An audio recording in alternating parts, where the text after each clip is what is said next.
and welcome back to Mads World. I'm your host Mads, and I hope you've been enjoying the show so far. If you have, it would mean so much to me if you could remember to subscribe, rate and review the podcast. Yes, you. I'm looking at you, person listening. Go and click subscribe. I'll give you a minute. Okay, you should have done it by now. Most importantly, if you do like the show, sharing it with your friends is a great way to support Mads World, so get chatting. This week, I am joined by my hilarious friend Hayley to give you guys a dating 101 rundown. Where do you start with dating apps? Where do you go on a date? What do you talk about? What do you avoid talking about? And how do you conjure up the confidence to be your best self? If you're recently single or really experienced in dating, this will be your go-to guide. You all submitted your best answers to these questions through my Instagram at madsworld.mp3, and up next we're going to explore your thoughts alongside our own opinions on how to nail or fail a first date. Hello, Hayley, how are you? Hi, I'm good, thank you. Excited to be on the podcast. How are you? Yes, I'm really good, thanks. I'm really excited to have you. So let's jump into our speed date round. So I thought we'd mix it up this week because we've been asking the same questions on the speed date round for a few weeks now, and I thought we could do a bit of a fun version of it. So our first question is, how long have you been single? So I have been single for about 3 years from like a long-term relationship. But I now feel like I've perfected the 3-monther. So I've had in those 3 years many kind of like, 3-month relationships when you're dating someone and then someone gets the ick and it ends. But yeah, 3 years since I was in like a long-term relationship. Beautiful. And this is the part of our fun questions. What part of a kid's movie scarred you for life? Oh my God, this question was so funny. When I saw it, I was thinking, oh my God, there's so many. And there's all the like classic ones like when Scar pushes Mufasa off in the Lion King. But I don't know if you've ever seen this because it might just be a UK thing, but have you ever seen Watership Down? No. Oh my God, it's like a cartoon from I think it's from the 70s or the 80s, and it's about a group of rabbits that have to leave because their warren gets like bulldozers come in and clear out their warren, and they have to find someone new, and it's like the journey to the new warren. But part of it is terrifying. There's like this evil, like Hitler-esque totalitarian evil general bunny that is at one of these warrens they go to visit, and it's like part of it's really trippy. Like the cartoons are all weird. If anyone who's listening has seen it, you'll totally understand what I mean. But this evil bunny's got like blood from his mouth, and it totally scarred me, and I never wanted to watch it. Yeah, I was thinking about this question as well, and I think something that really scarred me was it's this movie Mars Attacks. So basically these aliens come from space and they have these ray guns that turn people into skeletons, like into dust. And there's this part in the show where this really slutty woman with like red lips and red nails is like flirting with someone, and then she bites his finger off and chucks it into a fish tank. And I used to like have nightmares about this finger floating around. And I went back years later when I was, 18 or something to rent it and show my boyfriend at the time, be like, I swear to God, it's so scary. We looked everywhere in horror, and I was like, maybe it's a thriller. No, we found it in the comedy section, so it's not even a scary film. It's a comedy film. Oh my God, amazing. Yeah, and there's another one. Do you remember the Beatrix Potter cartoons? Oh, yeah. Did you ever have that? They were like the cartoons of the books that were made into real life. Anyway, There's this one episode, and it's about these rats that like kidnap a kitten and then try and like roll it up in pastry and cook it in a pie. And that honestly scarred me for life. I couldn't be alone in a room for like 3 months because I was scared of these weird little rats. These are the kind of things now that would just never get made. Yeah, it's like in 2021, it's just like all the stuff on kids' TV is so trippy now, though, to be fair. Yeah, that's true. That is true. But I was even thinking about this the other day. I had a conversation with someone about the Hunchback of Notre Dame. And how the whole, actually that evil character in it is actually a massive dick. And you have like someone who's, disabled. And we were talking about it. We're like, do you think this would ever happen now? Like genuinely, I mean, I guess kids can go and watch all this stuff, but it's like, these like childhood traumas that we've had from all these Disney films. Yeah, for sure. And they make out stepmoms to be really evil. So I think you grow up having this thought that stepmom is like replacing your mom, and like, they made it to be evil when really they're probably just really nice women that want to like, make your life a bit better. Yeah. Oh my gosh. Okay, our next question is, if animals could talk, which animal would be the rudest? Well, I think probably most people would say a cat, but, and I realised now actually there's a bit of a theme. But actually, like, I can imagine some kind of small fluffy animal would be the rudest. Like, have you seen what's that movie called, Secret Life of Pets, and like the fluffy white rabbit? There's a bit of a rabbit theme here. I do actually like rabbits, but it's very on theme for Easter, all these rabbits, I've got to say. Oh, it is. Yeah, look at that. Yeah, I'm being influenced by all the stuff in the shops.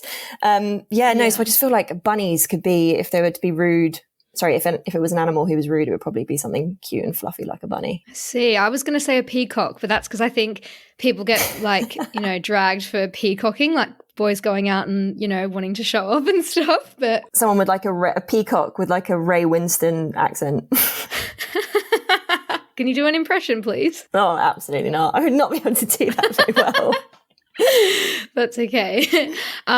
So what is something you used to consider trashy but now consider classy? Oh, this was a really tricky one. I was trying to think about things that I used to find trashy, but I was going in between the two. I don't know if I necessarily find them classy, but those really thin like cat eye sunglasses? Yes. The ones people wear to like festivals and stuff. I sadly have tried my best to pull them off, and I really, really cannot. But some people, I remember used to think of them that they used to almost make people look like a cyclops, like weird, I guess all the different, all the different kind of styles. And now they can look really cool if you like, I mean, I can't do it, but if you style it well, they look really cool. So that was one. And the second one I was thinking of was my sister always used to have really chunky sandals that were like platform, but like all one level. And I remember thinking when we were like, teenagers or whatever, I was like, oh, they literally look like orthopedic shoes. They're so gross. And I was like, what the hell?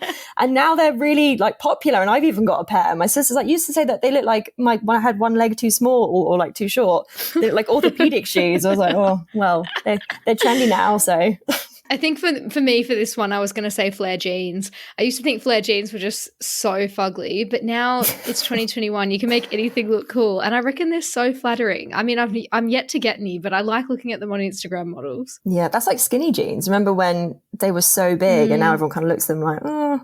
I know. I tried some on the other day because my boyfriend loved them. And I was just like, no, these make me feel gross. So I had to take them off and put on my mom jeans. So 2010. Literally. And our last question is, what is the best thing about being single? So for me, probably, I mean, there's always the great things about being able to make plans really last minute and not having to kind of like check in with someone to see if you're doing stuff. But probably for me, I basically never stop talking. So I sleep talk massively. And it's always been something I've been super embarrassed of, because when you're, dating someone or you're in a relationship, you're like, what am I saying? And I actually got this app that records my sleep talking at night. So it's like sensitive and oh my God, literally the shit I say is ridiculous. What were you saying? Give us an example. What are some things I've said? A lot of it I'm talking about work, and I've actually, I'm dating someone at the moment and had a friend, and I've woken them up in the night because it's super clear. It's not like I'm, mumbling. It's super clear words. And I was like, oh, God, wake up. I need to CC you into this email. And they're like, what? And obviously I've woken someone up, deep sleep, to like tell them about this really important email. So those ones aren't too bad, but I've spoken about how the buildings in New York are super, super high, and they haven't always been like that. So someone should find out some more information about how they got so tall. Like I literally just chat absolute shit. There's one my sister loves, which I was like, hey, have you been to Sydney? This weird, shitty, like Australian accent. It's so random. But was that meant to be an Australian accent? Have you been to Sydney? I literally. This is why these recordings never see the light of day. We should have really edited them into the podcast. Oh my God, I should actually send you some. They're hilarious. But that's probably the best thing about being single, is I don't have to worry about who I'm sleep talking to and waking up, revealing all my innermost secrets. Well, that's what you want. So I've invited you onto the podcast because you told me a really amazing story about someone that you met in San Fran, and I thought we could regale the story back to the listeners of Mads World, and then we are going to go through a little bit of results from a survey that I ran last week to everyone out there listening of their best tips for a first date, and sort of this will be everyone's go-to guide on how to nail or fail a first date. So if you want to tell us about your story with the San Fran guy, we can jump into that a bit later. So this story, it was a couple of years ago, and I went out to a festival in San Francisco called Outside Lands, which is an amazing festival. And I think it was the second night, we were just in the crowd. And there's a group of guys or a group of friends that were kind of stood in front of me and my two mates. And we got chatting as you do. The festival finished. We ended up going out with this group back to their flat to like drink a little bit and then go out to some bars. And that was kind of it. Had a good conversation. It was like a group of Aussies, a couple of American guys. Love that. So that was pretty fun. Anyway, and then all of a sudden, like a week later, I had an Instagram request from this guy. And I was like, how the hell did he get this? Like, I didn't give him my full name or anything. Anyway, so somehow he found me on Instagram and started messaging me. And he was like, hey, I know you mentioned that you come out to California quite a lot for work. I was just wondering if you're coming out soon. Can I take you for dinner? So I was like, oh, yeah, sure. I was like, I'm actually coming out in a couple of months. So said he would take me out for dinner. Anyway, so we went out. We were chatting during this time. Seemed like a really nice guy, super smart. Anyway, got to San Francisco 6 weeks later. We had a really nice weekend. We went out for dinner and I stayed over and we went out for breakfast and it was all very nice. And then after that, whilst I was with him that weekend, we were chatting and he was like, bear in mind, this is the second time I've ever met him. So the first was at the festival and this second time was this weekend. He was like, by the way, I'm going to this wedding in like 6 weeks' time in India. Do you want to come with me? Like, I'll pay for everything. I'll pay for your flight and the hotel. Like, would just be great. Come out for a week.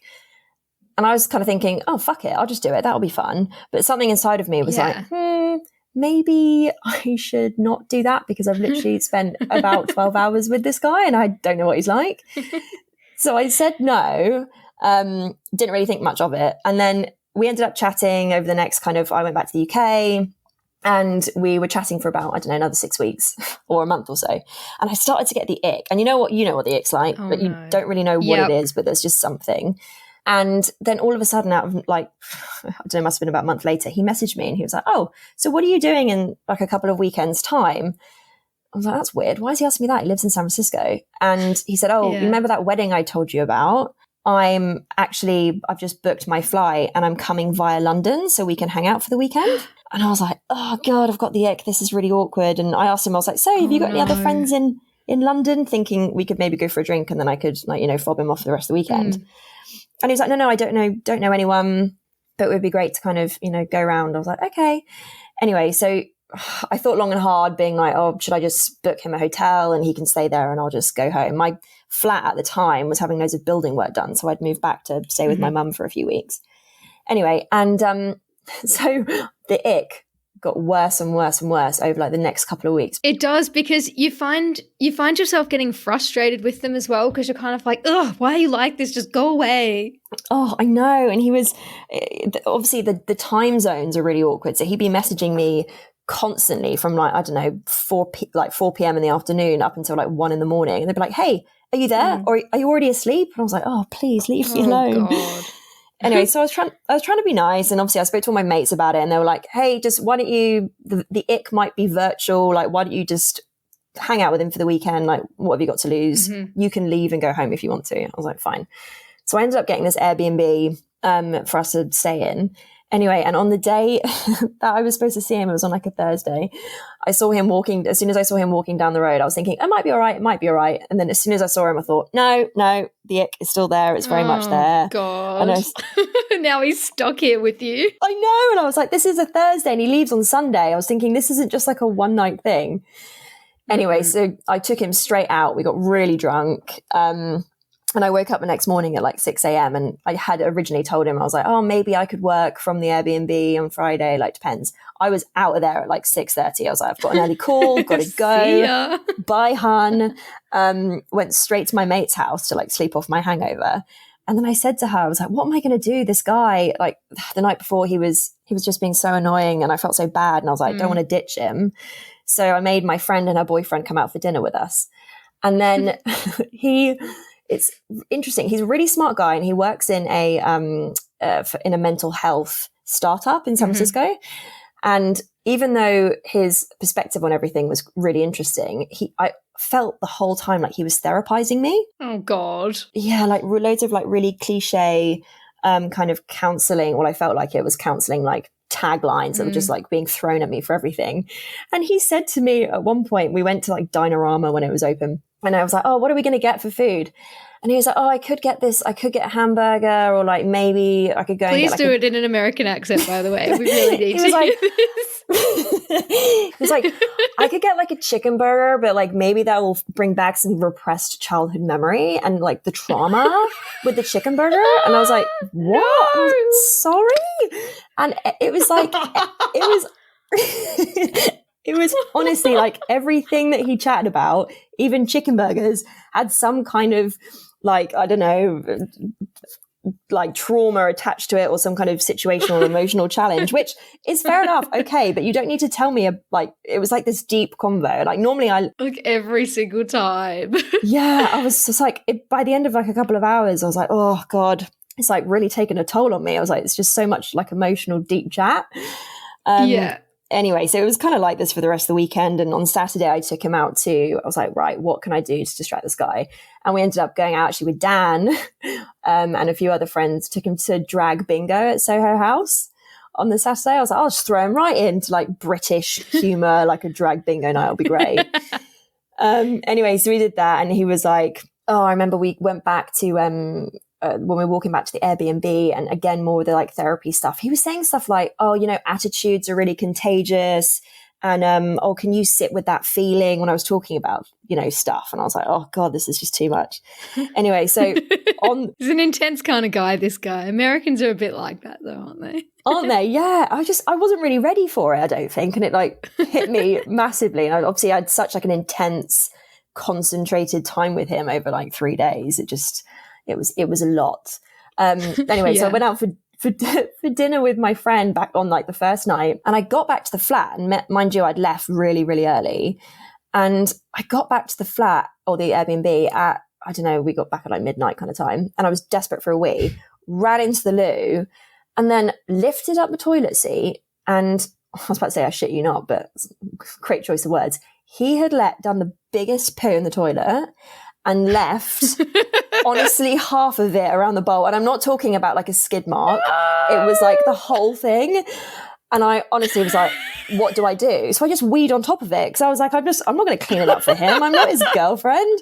So not even that a girlfriend should do that. But as in, I didn't say anything to him. I was just like, right, let's just leave it. And it stayed there the whole weekend, and he just didn't clean it up. So I was like, oh, this just is not helping the ick situation. Well, he just left it in the toilet. Yeah. So I'd like come back, and it was obviously him. And then the next day I thought, he hasn't got rid of that. Does he think that's me? And I was like, I hope he doesn't, because it absolutely was not me. But anyways, so that was one thing, didn't help the ick situation. And then we went to Nopi off Regent Street for like lunch the next day. And we were sat on these really nice, if for anyone in London who's been there, there's like really nice velvet bar stools at the bar with like literally really nice ones with a back. Anyway, and he kept turning to me on his bar stool and like putting his dirty like DM boot up on the resting on the bar stool, but not the bit where your foot goes, the bit where you sit on. So he had his knee like almost at his shoulder, like leaving his dirty boot. And I kept looking at it like, pal, put your boot down. Yeah, what the fuck? This guy's giving me the ick and I don't even know him. And I feel like such a bitch when I tell this story, because I'm like, is that really that much of a big thing? But I think it was because I already had the ick, and then all those little things kept adding up, and I was like, oh God. Anyway, so that was loads of those things happened over the weekend. And then on Sunday, he was like, right, so I've got to get back to Heathrow. My flight is at like 7:00 or something in the evening. And I was like, oh, you know, those late night flights, you got to get to Heathrow at like 1:30. He was like, oh my God, like 6 hours? I was like, yeah, passport control is an absolute bitch at that time. You've got to get there early and plan. I know. So I was like, how do I get rid of him? And he was like, oh, okay, if you say so. I was like, all right. Anyway, so I had him packed, ready to go at 12:30. I was like, right, you're gone. Anyway, and I actually, I dropped him off at Heathrow, and I was kind of like, thanks for the nice weekend. And then I messaged him and I was like, look, it was lovely hanging out with you, but you live in San Francisco, never was going to work. like have a nice life kind of thing. Thank God he did live in San Fran. Oh, if he lived in London, I mean, he'd be camped out outside my flat. That's the kind of vibe I was getting. Therapizing me from outside my window. Oh my God. Yeah, so he replied and he was like, oh, okay, I guess I just got short-sightedly excited, and then just blocked me on everything. And I was like, do you know what? You can block me on everything. I don't mind. Yeah.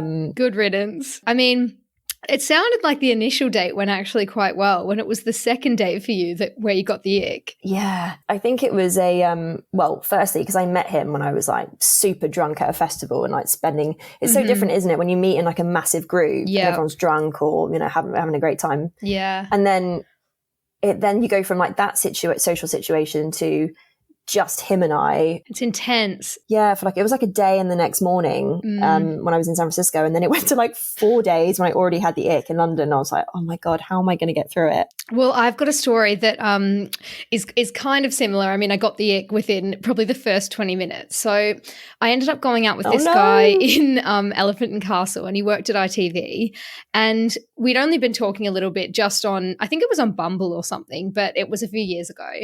And we were sitting at dinner, and within the first 20 minutes, he asks me, what are we? And I was like, you know, I mean, we've only just met, like, we've only been texting a little bit. He's like, okay, but like, where is this going? Because like, I can't really see myself getting with other people. Like, I really like you and stuff. And I was like, you know what? Like, no. And then like on the first date, like we'd literally met 20 minutes before. And then he, you know, we kind of got some food and stuff, and I sort of tried to look past it, even though I was a bit like, ugh, what the hell? And he goes, I need to talk to you about something. And I was like, okay. He's like, listen, I'm going to need you to be a little bit more active on your phone. So when I send a text, I pretty much expect a reply instantly. And if I don't get one, that makes me quite upset and I get quite angry. So I'm going to just need you to be a bit more active on your phone. And I was literally like, oh my God, what the hell? Red flag.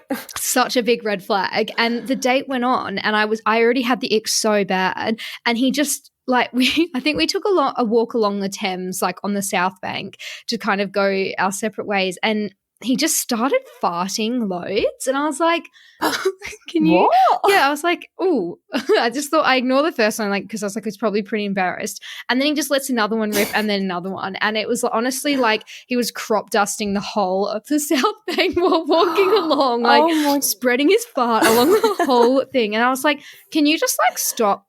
Can you stop farting? Like, please, it's really gross. And he was like, are you seriously going to stand there and tell me to hold my farts in? Like, that's going to make me feel sick.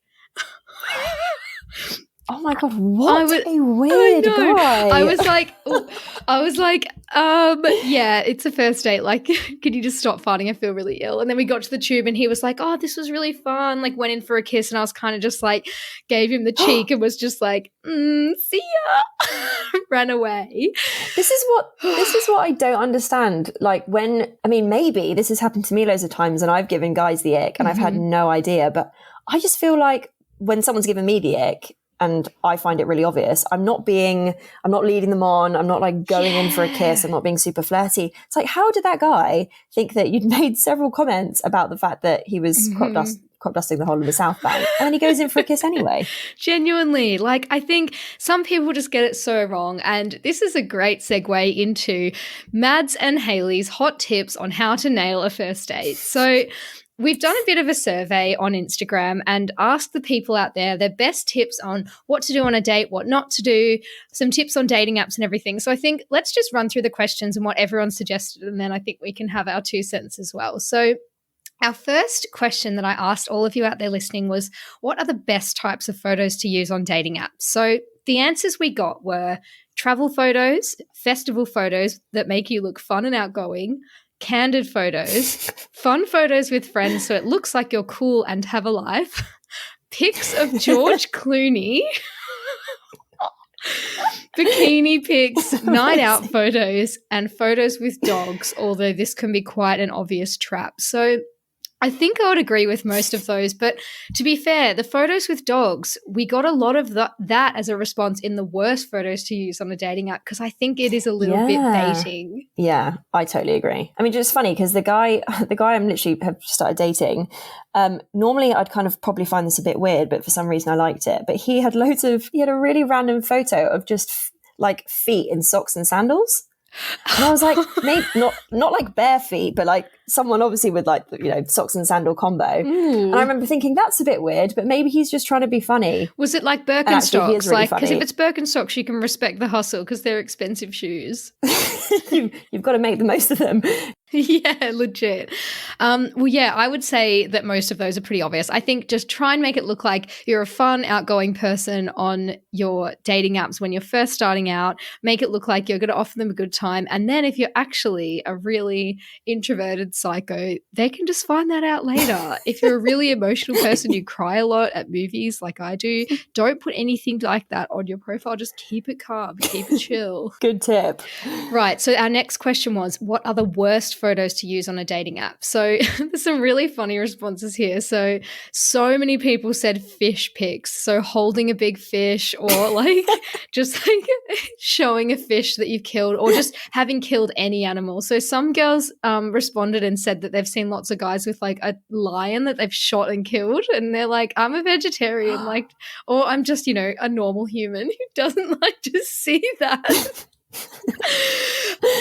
Who thinks that's attractive? I know. It's like we're not cavemen. Like if cavemen had dating apps, maybe that would be a thing, but it's 2021. Like I don't need to see that you've, caught a big fish. And also, are you compensating for something with that big fish? Don't know. So the next one was car selfies or gym selfies, photos with drugged up tigers or elephants in Thailand, boys taking shirtless pics in the mirror. I guess girls taking shirtless pics in the mirror is also just as bad. I'm all for free the nipple, but, it's a time and a place. Anything Read the room. Anything with a Snapchat filter like the dog filter. Too many group photos so you can't tell who they are. I think a couple is fine, so it looks like you've got friends, but, yeah, too many, you kind of assume they're the ugly one. Home photo shoot photos and really professional photos, save them for LinkedIn. So what are your thoughts here? I think most of those are pretty fair enough. Yeah, I totally agree. And also sometimes you get like the trifecta and you get like 3 or 4 or 5 of those photos. So you have like, I think for me, if I ever see a gym selfie or a mirror selfie, that is an absolute no immediately. I don't even care if they're like relatively like attractive or their answers are funny or whatever. It's a straight no. And I feel like as well, it's because that's not my lifestyle. And people who are, if you do take a gym photo, that probably means you spend a lot of time in the gym, which I do not. So I want you to hang out with me. Like I'm the priority here in the relationship, not the gym. So our lifestyles do not match. Yeah, there's so many strange gym selfies. I've seen ones with people holding like, I've even seen one and it was a video of a guy in one of those really tiny little string vests, obviously in the gym in front of a mirror. It's a little looped video of someone shaking his protein shaker. No. Like, is that supposed to be some kind of, show me what you can do? I don't really know what he was trying to do, but who puts that on their dating profile? Yeah, maybe on Grindr that would be okay because it's just like a glimpse into the future. But I think shaking a protein shake to a straight girl, no, hun. Right, here's the next question. What are people's dickhead detectors on dating apps? Now, that's a tongue twister. So these are people's dickhead detectors. I can't even say it, that they submitted. So if they call you babe straight away, if they ask for your Snapchat, it indicates they just want you to send them nudes. If they ask if you're a good cook, bragging about anything, if someone asks for your body count too soon, so this one came up loads of times, so how many people you've slept with, and sexual innuendos too soon. So I definitely agree with all of those. I think asking about the body count came up so many times because it is something that, I don't know, people get really obsessed with it, like as though your past sort of defines what you're going to be like in a relationship. I really don't think it matters. I think it's not really that big of a deal. Yeah, or they're trying to like compete. And show how many people they've slept with. Yeah, I totally agree. If anyone, had said any of those things, that would be an absolute no for me as well. But yeah, and I think the body count thing is that, like, no matter what you say, whether you said 100 or 10, you're going to get judged for either being a slut or a prude or something like that. I think there's no right answer to that question that wouldn't give another person the wrong idea, which is wrong in itself, and it says a lot about society and everything. But, you know, if we're just talking first date tips, I think avoid. Yeah, I mean, it's the same as like the ex bringing up the ex on a first date. Like it's for me, if someone brings up an ex, if it's kind of like a side comment or it's as in something, it's part of conversation, naturally comes up, and it's literally just like, oh, I don't know, a good example, but you mention it and that's it. That's kind of okay. Like that wouldn't bother me. But I have been on dates before when someone has spent 5-10 minutes talking about something they either used to do with their ex or whatever. I'm like, it's just really weird. Don't talk about like stuff you've done with your ex. Genuinely. And you literally have just met me. Huge red flag. And just getting into that. So moving from dating apps to actual first dates and going on them. So we have a few more questions. So I asked all of you out there, how do you gain confidence prior to a first date? And we had some really great results. And I think I'm going to have to try these in the future. But oh my God, yeah, I'd love to hear these. Yeah. So someone said a pep talk in the mirror, a few minutes in the power stance, so legs apart, hands on hips, head up. And this was they were kind of like the really uplifting ones. Then there was a few more like along the lines of knowing that you're already perfectly happy without them. Convince yourself you're not even into them before meeting up, as it removes the pressure. I actually like that one. Fake tan, a small wine, and a good outfit.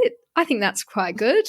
Nice. A shower beer. So shower beers are actually, I don't drink anymore, but, you know, I might in the future, and I definitely used to drink way too much, but I love a shower beer. Like, I think once you get your tunes on, hype yourself up, it's stunning. Nice and warm, nice cold beer. Yeah. Perfect combo. Beautiful. The next person said, tell yourself you're human and shit happens if it doesn't go well. I think that's a good one. Someone said, remember that they're nervous too. So this one resonated with me so much. I think if you can remember that they have to impress you just as much as you have to impress them, that is the best way to not be nervous. Like if you think like, yeah, like it's a date to decide if you like them as much as it's them deciding if they like you. So that I think is my top tip. Yeah, totally. I almost think of it as kind of like it's a meeting, not a date. Yeah. It's almost like the date is almost the second date, you know, because it's like you're meeting them like you would meet someone. I mean, yeah, obviously it's a little bit different because you probably fancy them, but you know, meeting someone at work for the first time for a work meeting, it's the same thing. You're kind of, you know, working them out, and then the real date, you already know you kind of like each other or at least have a spark. The real date is the second date. Exactly. And like once you've got to know sort of if you actually do fancy each other's personality rather than just their front on social media and if they're not holding a big fish. A few more were listen to hype music. Ed Sheeran's Shape of You always makes me feel badass. That is a really strange response and I love it. Have zero expectations. Be yourself, and if they don't like you, fuck them. Fair. And focus on getting in their mind rather than in their pants. So that was really profound. I just love that. Yeah, that's good. That's a good tip. How do you hype yourself up for a first date, Hales? Do you know what? I mean, I remember when I came out of that kind of long-term relationship a couple of years ago, I went on kind of it was probably actually between like 6 months and a year when I kind of didn't go on any dates. And then obviously because I'd had such a long break from dating, because that was before I even met my ex, which was, like 6 years of not being on dates. The first couple were really nerve-wracking. And I remember trying to like psych myself up on the tube or whatever, being like, calm down, you don't have to get so, worked up about it. And I kind of found what works for me is it's so funny. I live with my sister. We're really close, and she always calls it like the date night uniform.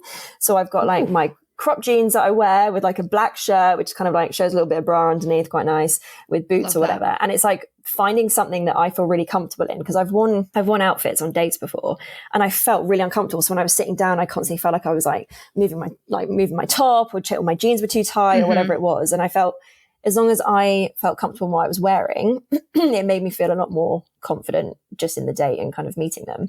And then that whole, as I said, that it's a meeting, not a date, kind of, going into a date, like thinking that makes me feel so much better, because it's like I'm just meeting someone like I would, as part of a big social group. It's just a one-on-one thing. So that's kind of how my mindset is when I go into dates. Perfect. I think the date uniform is such a hot tip. I reckon figure out early on what you're comfortable in a date, like what you feel like you look good in, nail your hair and makeup, or, if you're a guy, nail your look. I mean, guys can wear makeup too. We don't discriminate here at Matt's World, but, nail your look before you go, and then you don't have to think about it while you're on the date. Yeah, totally. And then you also think how much better you feel when you've like left the house and you've spent a bit of time. I mean, I'm a super quick makeup girl. Like in the morning, I will take 10 minutes, but if I'm going on a date, I will take longer so that I feel, really good when I go out. At least I look okay. I don't have to worry about really shitty makeup or like mascara all over my face or whatever. And if you look good, you feel good. Speaking of what to wear on a first date, we actually asked this as a question to the people out there of Mads World. So someone said black jeans, black top, sexy messy hair, red lip, bit of cleavage. I feel like that's what you just described to me, and it's amazing. The next one was wear something leggy or something booby, but not both. Now that is a classic mum rule. That's a Paula Cardi rule. She loves that rule. Just for life. Yeah, my mum's rule was always never wear a black bra under a white t-shirt or top or whatever. She was like, it just looks really trashy. It's like, okay. Yeah. And now I feel like I've carried that through. I mean, I probably actually still end up doing it, but yeah. So I always make sure it's like a sexy black bra with like a nice black top or something like that. Love that. The next one was usually a cute dress and Doc Martens or trainers. Not too much cleavage, but just enough. So I would say cute dress and Doc Martens is my go-to look, but that's my look for literally anything in this life. Park date, movies, work, like that. I just bought my new Doc Martens because my other ones were worn to death. So that's my hot tip. If you want to look like me on a date, just wear a cute dress. I do that and too. That's my date night uniform. Like if my black shirt is in the wash, that is exactly what I go with, dress and DMs. Stunning. It's a festival outfit. It's just an any outfit, just any cute dress and Doc Martens. You can't go wrong, especially in London. It's a London uniform. And for the next one, I actually did like a percentage poll. So I asked all of you out there, trainers or boots on a first date. And interestingly enough, 63% of people said boots and only 37% of people said trainers. So I guess if we're looking at your stock standard, like going to a bar date, meeting up type thing, boots probably looks like you've put in a little bit more effort than trainers. Yeah. And also I guess it's hard now in lockdown when all the, and especially in the UK, like I've been on walking dates and you can't, if it's like boots, I suppose if it's heel boots or not, but a couple of dates now I've just had to wear my Converse because they're like, oh, we're going to walk around Richmond. I'm like, oh, it's probably going to be like Richmond Park. It's quite muddy. I was like, oh, right. Yeah. So I've kind of, gone for a bit more of a cash look. So, oh God, lockdown dating. Lockdown dating needs its whole episode, but I'm kind of trying to avoid it because I just feel like I just fucking hate lockdown. I don't want to talk about it ever again. So I just can't bring myself to do a whole episode about it because it's too depressing. And now last question for what to wear on a first date. So I did another poll. Should you go full face of makeup or a natural look? And 80% of people said natural look, 20% said full face. So this is interesting that we spoke a little bit before about how much time you should spend doing your hair and makeup and everything. I feel like you can do that but still aim for a more natural look. So I know like I would probably maybe go for a red lip on a date, but it has to be one of those ones that doesn't transfer onto the boys' lips because otherwise it just becomes a giant mess. Oh my God. Yeah. I do you know what? I rarely risk it with a red lip for that. Well, for one reason. And then two, I've done that before and then I've gone to the loo like 2 hours in and you're obviously kind of probably quite drunk by that stage and you look in the mirror and you're like, oh my God, it's all over my face. It's on my teeth. You look like Marge Simpson when Homer shoots her in the face with that makeup gun. Literally. And also because I'm not a makeup person at all. So my full on makeup look is probably everyone else's quite natural. But yeah, I think natural's the way to go. 100%. Like a really nice, like, even if you do lipstick, like a really pale pink or... Especially in summer when you've got a banging tan. Like I've just done a little fake tan and I put something on Instagram before. I had all my freckles out and everyone was loving it. I'm like, this is giving me a great self-esteem boost. I used to hate my freckles. Now I fucking love them. So... Yeah, do you know what? All my friends who've got loads of freckles, I remember them always having thick foundation on because they're like, I hate my freckles at school and people would say that I looked, would take the piss out of them. now everyone's embracing them, which is really good. Yeah.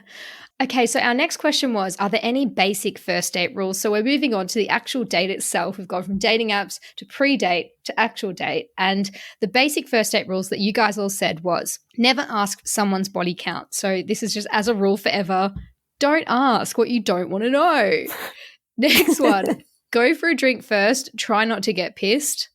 Say your name a few times during the date in case they've forgotten it. So that's pretty shit by them if they're forgetting your name. But I do think that's quite a wise idea because I'm shocking with names. And it's nothing like that's totally on me, but it is handy if they mention their name. What a good idea. The next one was I never plan a first date. Always let the other person do it and it gives you an insight to them. So I like that. No rim jobs until at least the second date. Try and hold back. I know it's hard. And the last person says, is it anti-feminist of me to say the boys should offer to pay on the first date? So I don't think it's anti-feminist, but you should be prepared to probably split it. That's my opinion, though. I always usually offer to split it, and I kind of hope that the boy will pay, but that's just because I am really bad at saving money and I hate spending. So. Oh, no, I totally agree. It's funny because I had this conversation so many times with like my close girlfriend group, and we've all kind of discussed it and said, what would you expect on a first date? And I have some friends who are very much in that camp of, the guy always has to pay. I would be really offended if he asked me to split it. And I'm more of the, I don't really believe in that, to be honest. I would always offer to pay. And, you know, it would be really nice if someone was like, no, don't worry, I'll get it. And I'd always kind of ask again and be like, no, honestly, it's really cool if you want to split it, or even offer to get the full thing. I don't mind paying for the whole bill. That doesn't, you know, bother me. I've been on dates before when someone's gone to the loo and the bills, you know, as we're about to leave, the bills come and I've just paid for the whole thing. And then I've had it when guys have been really offended by that. And I was like, don't be offended. It's, you know, I'm not trying to be, you know, it's not necessarily It's just like, I feel like it just goes back and forth as well. It's just like, it all goes in the big circle of life, you know? And I like to prove that I'm a strong, independent woman who doesn't need a man. But at the same time, if a boy wants to take me out and pay for it, I will let you. Yeah.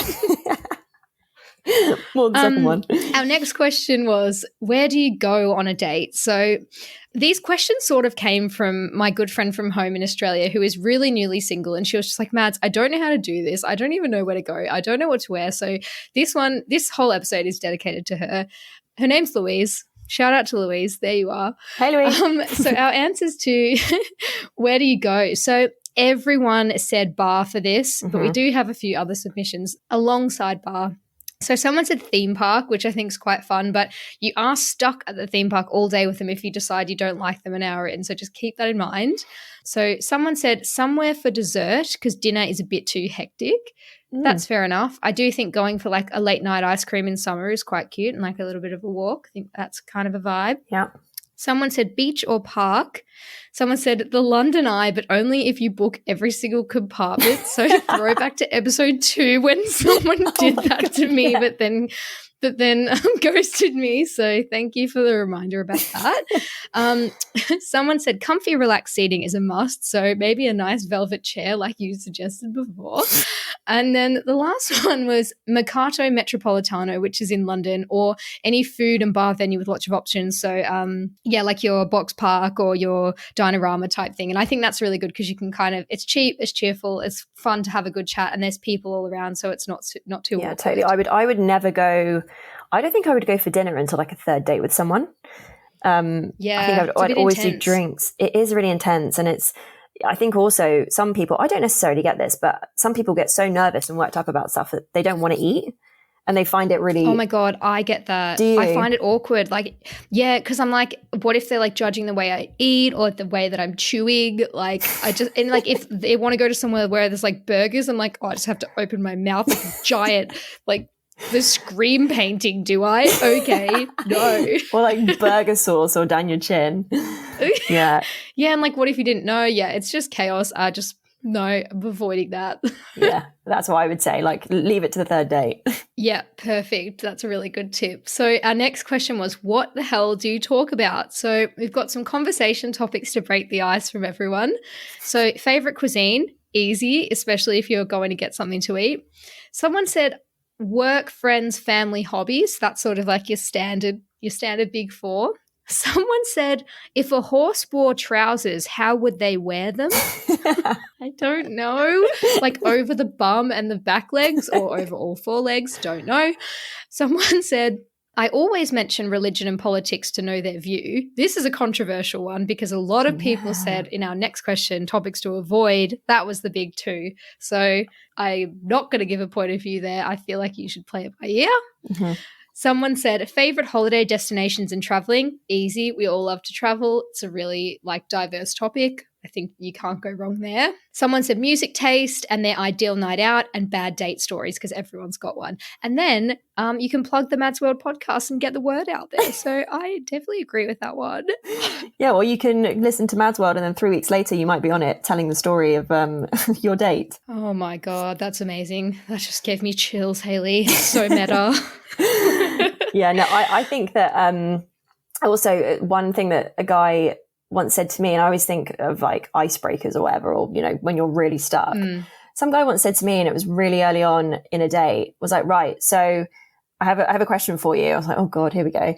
And he was like, if you were to walk into a corner shop or like a Tesco or whatever, and you had to pick a packet of crisps, a fizzy drink, a chocolate bar, and then some kind of like chewy, sweet, you know, lolly kind of thing, what would you go for?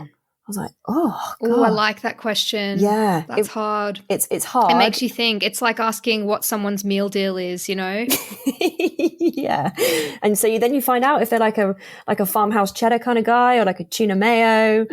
There's a lot of options. Yeah, I think it gets me very stressed and it depends where you are. But I think we can all agree that Boots has the best meal deals. Just saying, mic drop. Boots has the best meal deals. Mads World, sponsored by Boots. Literally, Boots, if you want to sponsor me, my email's in the episode description. So here is our next question. What conversation topics should you avoid on a first date? And these ones are pretty simple and pretty straightforward. You should avoid sex, body count, again, your ex, how many dates you've been on that week, politics, religion. But then a few people said no topic is unsafe. Explore that bitch.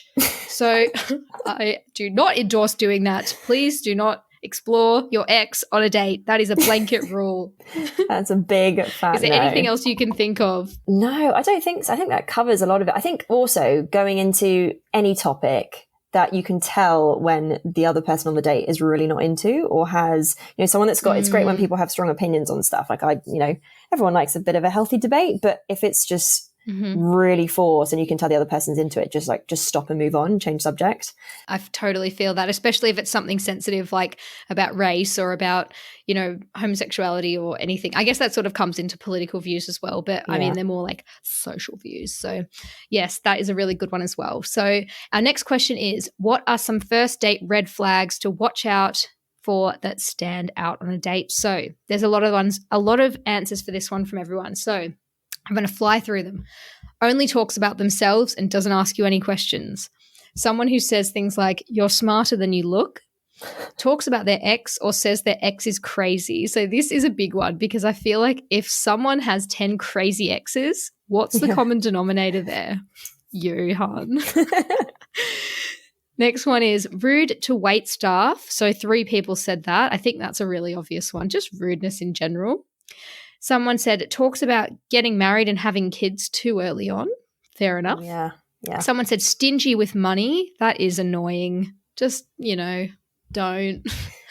Next one, tells me he runs a very successful Instagram account on the best chicken wings. It's very specific, but I don't know if that's a red flag. I would say that is a green flag. Go, go, go.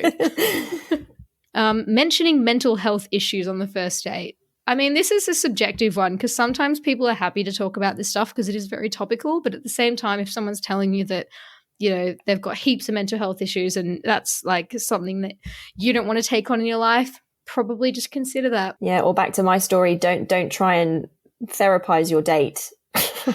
Through a chicken burger. Maybe we should hook up the successful Instagram account of the chicken best wings. Chicken wings and that guy. They'd be great together. Next one is cockiness, bragging, and checking out other people. Next one is tells you he has to go to court on Wednesday. Oh. Lies about their height, tone when talking about women, parents' baggage or talking badly about their family. I think, yeah, that is a clear red flag. Yeah, bad table manners, And the last one is saying if his girlfriend cheated on him, he would bash the guy. How old are you? No. It's high school again. Oh, Christ. Yeah, I feel like there's a lot of red flags on that date and there's a lot of red flags on that question. So you might have to rewind to review that just to make sure that your most recent dates haven't had any of those red flags. Our second last question is, what can completely turn you off someone on a date? So the first one is likes coriander or pineapple on pizza, horrible teeth, bad breath, or chews with their mouth open. I feel like you can't help and have horrible teeth, so that one's kind of unfair, but bad breath and chews with their mouth open, sort yourself out. Yeah, that's not right. Allergic to nuts. What? So mean. These poor people and like, how much have does this person like nuts? Sorry, I just like peanuts too much. Yeah, literally. This is not going to work out. I really love nuts. The next one's personalized license plates. Yeah, I fucking hate that. It's so bad. Unless it's like just your name. Like if yours was Hayley, that's fine. If it's Mad's World, that would be fine for me. I think it's any kind of like pimped up car. If someone pulled up to get you and they had like fluffy dice and like the massive like rims on their wheels and stuff, I'd be like, no, they're not. This is Austin not a bit Powers me. car. Yeah. The next one is they're not a feminist. Yeah, it's 2021. You should learn what feminism really means. It just means equality. Feminism is good for us all. Next one is olives and pressuring you to have sex. Those are so random. Those are not the same thing. That's an interesting combination. Olives. So if someone likes olives and pressures you to have sex, stay away. Smokers. So I understand this because I'm not a smoker, but I mean, if you both smoke, then surely it's fine. Someone getting food stuck in their teeth. This is awkward because I always just tell the person, but you want to tell them in a way where they don't get embarrassed. Yeah, because this is the thing. This is a massive question. If you were sat with someone on a date, so you're saying you would definitely tell someone. Yeah, but then what if they got all weird and embarrassed and stuff? I know, it's a tricky line. Yeah, it's a tightrope out here. The next one is saying they're into yoga, has a signet ring, childish eating habits, eats more than half when you're sharing plates. Now, this would piss me right off. I like to have my fair share of tapas. If we're getting 4 little octopus legs, I want 2 of them. I don't want one. Next one, not offering to buy a round. And the last one is hates dogs. So hates dogs is just a turn off and a red flag in life. So if you ever meet anyone out there that hates dogs, you need to walk away. Our last question is, can you have sex on a first date without it becoming a one-time thing? So this question, I was very interested to see the answers because I think it's totally fine to have sex on a first date. Someone replied and said, always shag, try before you buy, Henny. Amazing. So the result of the poll was 78% of people agree with us. It's fine to have sex on the first date, and 22% of people said it will be a one-time thing. And interestingly enough, most of the people in the 22% were female. So I think that says a lot because I think it would usually be girls that are scared of like, you know, pushing away a guy or making him, you know, get the ick or whatever. Yeah. You would think that it'd be the guys saying it's not fine, but I think guys love having sex, so it's fine. This is something that I massively agree with at the 77% or whatever it was, because if you really like someone and you want to sleep with them and you're attracted to them, why just do it? Like, I don't think this silly like 3rd date rule or 10th date rule or whatever it is that circulates. I think that if you really like someone, go for it. I've had a few relationships where it's developed from, I guess, what would have been a one-night stand if it didn't work out, but you see it with someone on a first date and you kind of go from there. I think I wouldn't worry about it at all. And as you said, I don't think guys are necessarily thinking, oh, she gave it up too easy, you know. Exactly. And I think, that's so wise. If you like them and you're both feeling it, try before you buy, honey. That's what this person said on Instagram. So that is all of our questions. And I hope this has been a go-to guide for everyone listening on how to nail or fail a first date. And Hayley, you've been an amazing guest. Your story was one of a kind. And I really hope we can welcome you back to Mad's World soon. Oh, thanks, Mads. It's so nice to be able to come on. And hopefully come back soon. So fun. Okay, love you. Bye. Love you, bye. I hope you enjoyed my chat with Hayley. Please let me know if you have any thoughts or stories of your own to share or any interesting guests that may like to feature on Mad's World on my Instagram at madsworld.mp3 or through my website, it's at madsworld.co. Love and elbow taps. Peace.